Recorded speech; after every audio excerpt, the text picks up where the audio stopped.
கானான் என்ன செய்கிறார்? கானான் செய்யலை, அவங்க அப்பா செஞ்ச வேலை இது.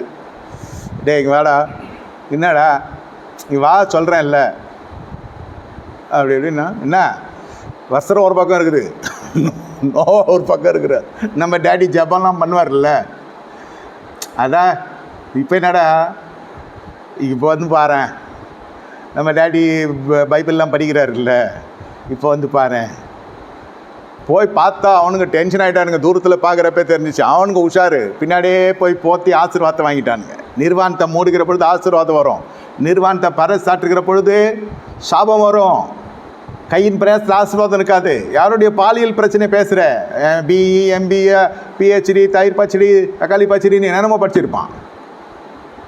சம்பாத்தியம் பார்த்தா எங்கேயும் நிலச்சிருக்காது. போராட்டம்லாம் அந்த துரத்திக்கினே இருப்பாங்க. நீ வா, இவன் கொடுக்குற ப்ரெஷரில் இவன் யாரையுமே கேட்க மாட்டான். ஒரு நீதிமான் என்ன செய்வான், ஏன் அவன் வேலை விடட்டுமா வேணுமான்னு அந்த ஒரு பக்கம் ஸ்பீட் பிரேக்கு மாதிரியாவது வந்திருக்குது. இது என்ன செய்யும், டமால் டுமில்னு போன இடத்துல நோட்டீஸாவது கிட்டீஸாவது 3 மாதத்துக்கு முன்னாடி சொல்லிட்டு போகணுமா? நான் ஏன்டா சொல்லணும், சம்பளம் கொடுக்க மாட்டேன், கொடுக்காத. இது மாதிரியே போய் வறுமையில் போய் மாட்டிக்கும். வாய் கோபம் இந்த கிரியையெல்லாம் தானாக வந்துடும். I am very short tempered பெருமையாக சொல்லுவான் சில பேர். பிள்ளைக்கு நல்ல கோணம், ஆனால் ஷார்ட் டெம்பர்டு ஒன்றும் கிடையாது. பொத்தலூரில் பையில் போடுற மனுஷனாக போயிடுவோம். படித்தெல்லாம் இருக்கும், ஆனால் இந்த இடத்துல வந்து அவமானப்படுத்துறதுக்கு நம்பர் 1 ஆகிடும்.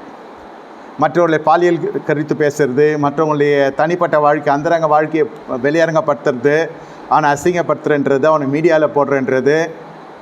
சொல்கிறேன், அவனை எவ்வளோலாம் அசிங்கப்படுத்த முடியுமோ ஒருத்தனை நம்ம அசிங்கப்படுத்துகிறோம். அப்போ என்ன ஆகும்னாக்கா, நம்முடைய கையின் பிரயாசம், உங்களுக்கு தேவபாயம் இல்லை, எனக்கு தேவபாயம் இல்லைன்னு அர்த்தம். அது இந்த மாதிரி இடத்துலேருந்து பேசுகிறப்போ கொஞ்சம் பார்த்தும் பேசணும். உனக்கு கர்த்தர் ஒரு அதிகாரத்தை கொடுத்துருக்கிறார், ஒரு அழைப்பை கொடுத்துருக்கிறார், ஒரு கேடகத்தை கொடுத்துருக்கார், பட்டயத்தை கொடுத்துருக்கார். நீ ரட்சிக்கணும் ராஜாவே.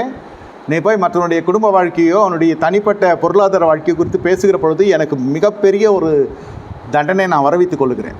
தண்டனைனா என்ன? எதுவும் வாய்க்காது, பிள்ளைங்களுக்கு வேலை கிடைக்காது, படிக்காது, திருட்டுத்தனம் பண்ணோம். கணவனுக்கு தெரியாமல் மனைவி பண்ணுற காரியங்கள்லாம் கணவனுக்கு வருகிற பொழுது இது ஹார்ட் அட்டாக் ஆகிடும். இது வேசித்தனாலாம் இருக்காது. இவ்வளோ பண்ணியிருக்கே அடி பாவி அப்படின்னு கேட்குற அளவுக்கு ஆகிடும். ஒரு ஊரில் இது மாதிரி நடந்துச்சு.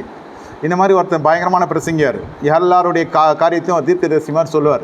அந்த மாதிரி என்ன பண்ணிச்சு, தெரியாதனமாக போய் இடத்துல லேண்ட் வாங்கி வீடு கட்டி சோத்திர கூட்டம் வரைக்கும் போயிடுச்சு. அது சோத்திர கூட்டம் வைக்கிறதுக்கு ஒரு நாள் முன்ன பார்த்தாக்கா அரசு வந்து அந்த இடத்த ஆக்கிரமிச்சு எல்லாத்தையும் இடிச்சு போட்டுச்சு. அப்போ தான் அந்த அம்மா அழுது ஒப்பாரி வைக்கிறப்ப தான் தெரிஞ்சது இது லேண்டு வாங்கி வீடு கட்டி கிரகப்பிரசம் பண்ணுற அளவுக்கு போயிடுச்சு இந்த அம்மா. அப்போது நம்ம ஐயாவுக்கு தெரியாது. இது உலகம் முழுதும் போய் ஊழியம் செய்கிற கேஸ். இது வீட்டில் நடக்கிற விஷயம் தெரியாமல் என்ன ஊழியம் பண்ணுற நீ அப்படின்னு கேட்குற மாதிரி ஆயிடுச்சு சூழ்நிலைன்னு சொல்ல வரேன்.